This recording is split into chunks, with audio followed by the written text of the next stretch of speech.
Baik, terima kasih Bapak Ibu dan Juri yang berbahagia, yang saya hormati atas kesempatan ini. Assalamualaikum warahmatullahi wabarakatuh. Dalam kesempatan ini saya ingin menyampaikan satu gagasan yang mudah-mudahan ke depan memberi manfaat tidak hanya untuk kami para penyandang disabilitas, juga untuk masyarakat secara luas. Seperti yang disampaikan oleh pembawa acara tadi, bahwa topik yang saya angkat adalah penyandang disabilitas berpotensi bisa menciptakan dan memberi lapangan kerja.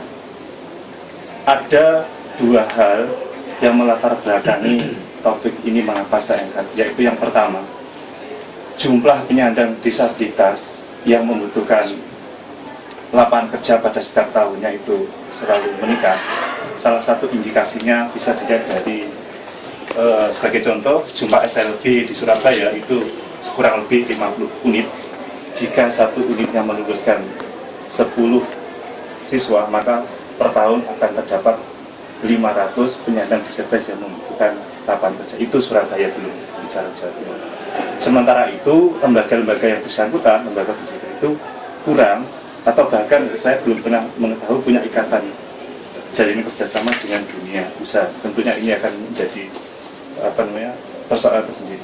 Kemudian hal yang kedua yang saya melatar belakangi adalah penyandang disabilitas dan lembaga-lembaga yang mengatasnamakan disabilitas kebanyakan terfokus hanya untuk mencari kerja atau bahkan menuntut hak kerja.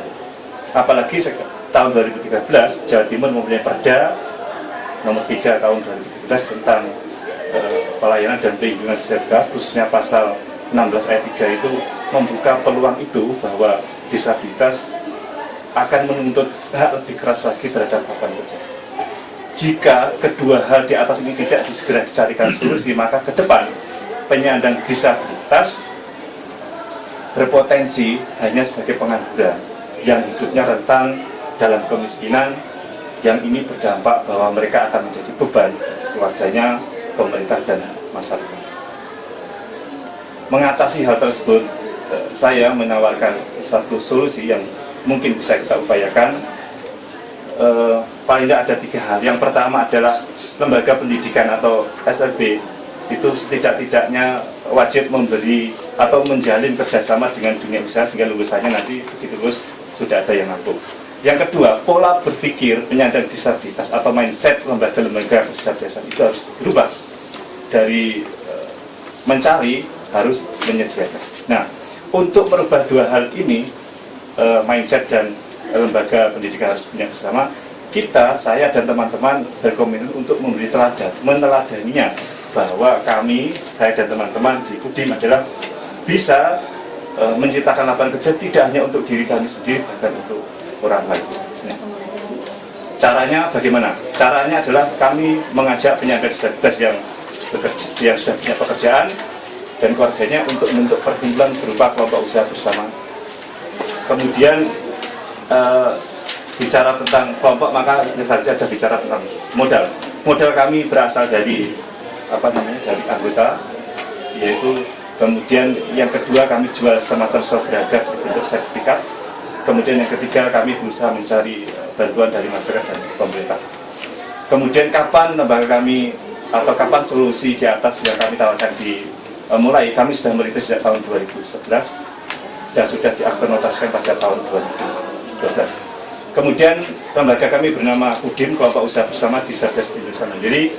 Adapun usaha-usaha yang telah dijalankan oleh UDIM antara lain ternak kambing.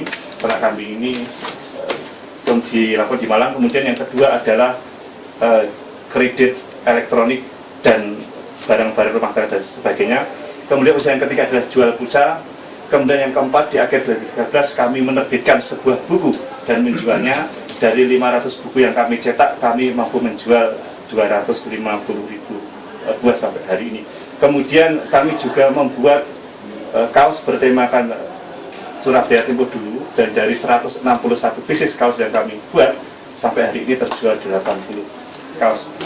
Kemudian usaha yang selanjutnya yang sedang kami proses saat ini adalah loket pembayaran listrik, PLN dan sebagainya, namun masih terkendala teknis, izin belum keluar sehingga belum bisa beroperasional. Kemudian hal-hal di atas telah kami upayakan, kendala yang kami hadapi, dan ini menjadi persoalan yang sangat butuh penyelesaian, yaitu merubah mindset penyandang disabilitas itu tidak mudah ya.